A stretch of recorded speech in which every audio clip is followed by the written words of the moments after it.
percentage of fat is 12%, whereas in adult women it's 25%. This fact that women have a higher fat content to their bodies than men not only gives them a much more rounded shape, a more curvaceous body, but it also provides them with a human equivalent of a camel's hump.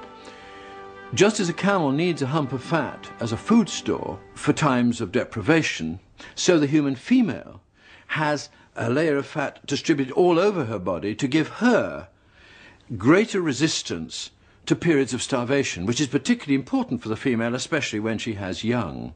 So in that way, the female is superior to the male.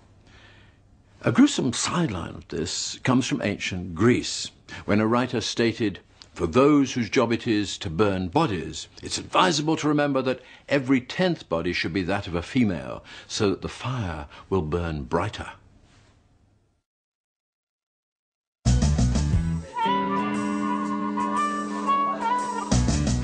When certain females concentrate on developing their muscular strength, something strange starts to happen to their bodies. They become increasingly male in appearance and eventually even stop menstruating. Studies of successful female athletes have revealed that they somehow manage to reduce their body fat from the typical female level of 25% of their body weight down to the usual male level of only 12%. It has to be said that this is not biologically appropriate for the human female. And it's not surprising that such drastic changes start to interfere with the normal female physiology. Such women are a living testimony to two essential features of human gender. First, our sexuality is flexible.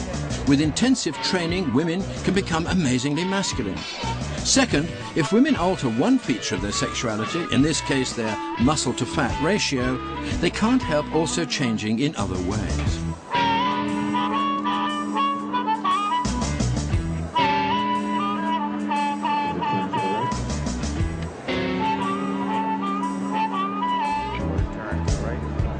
The contrast between the physique of these female bodybuilders, who've driven themselves to the limit of muscular development, and the physique of women who avoid this type of extreme athleticism is dramatic. These nightclub lap dancers, whose visual display requires that they should be super feminine, show instead the flexible, smoothly rounded shapes of the more typical female body, with not a single bulging muscle in sight.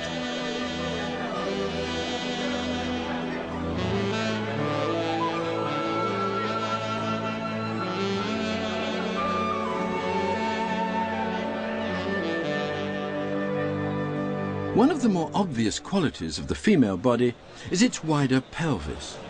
This evolutionary adaptation to childbearing gives rise to differences in male and female body movements, and also in the postures we adopt in ordinary everyday life.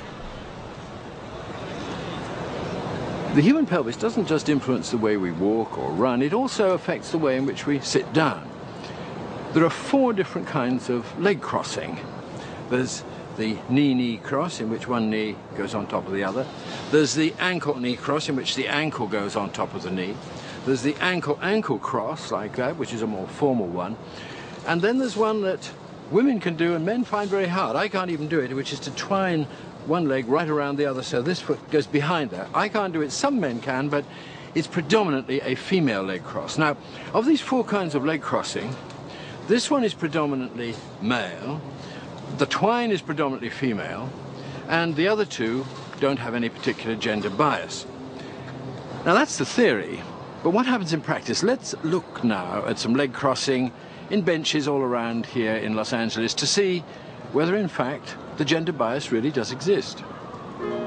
All we did was to ask people to sit down and cross their legs, but we didn't tell them how to cross them.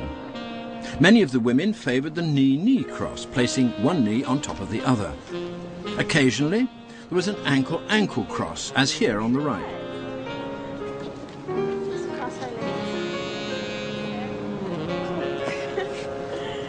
When men sat down and crossed their legs, they showed a much stronger preference for heaving an ankle up on top of a knee, the predicted male speciality, the ankle-knee cross. When we specifically asked both men and women to perform the leg twine with one foot wrapped around the back of the other leg, the women found it easy, but not the men.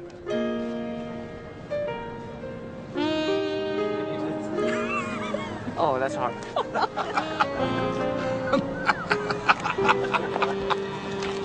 Sorry about that. No, that's what we've found so far. Right. That one's not too bad, but it had a little bit more of a fringe sort of coming down. Okay. It's a bit high. The human face has gender signals all of its own. Let's see what we can do to find some eyes that are about the right type. A police investigation into the identity of the witness of a crime. How's that? Yeah, they're good. Right.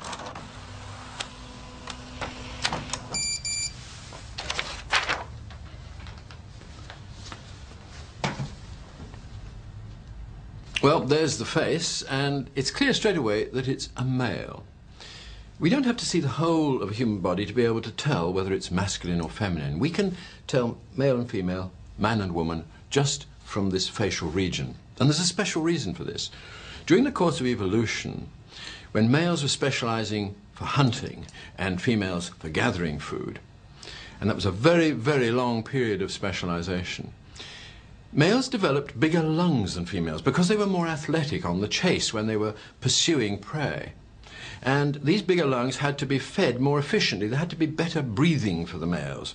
And the result is that men have a much heavier nose than women. There's a bigger bridge here, a more prominent bridge, and wider nostrils.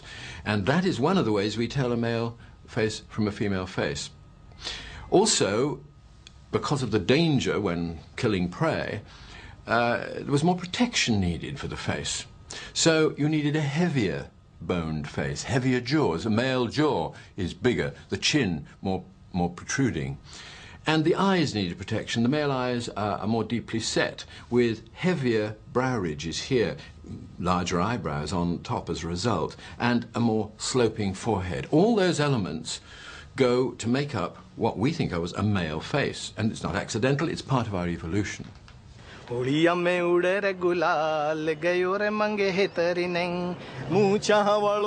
men are not clean-shaven, there is, of course, a much more obvious facial difference. This man has one of the longest moustaches in the world. This amazing growth vividly demonstrates one of the key signals of the human male, his facial hair display. In primeval times, this must have been the most conspicuous of all the various body signals of masculinity. It appears to have provided no special benefit to a man as a hunter, and seems to have been merely a visual gender feature, a sign saying, even at a great distance, I am an adult male.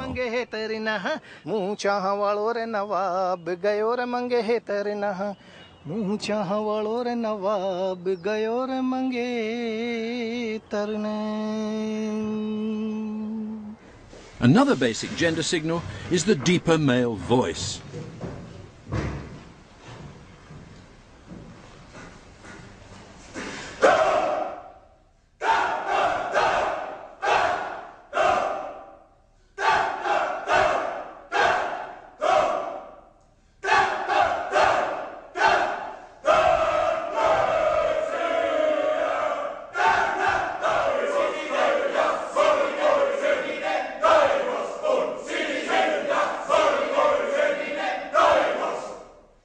The frightening impact of this Finnish shouting choir leaves little doubt as to the significance of a group of powerful male voices in primeval times. Unlike the males, the primeval females retained the same high pitch as the juveniles of the tribe. This had its own special advantage. By making juvenile sounds even as adults, the females were better able to stimulate the protective responses of their males.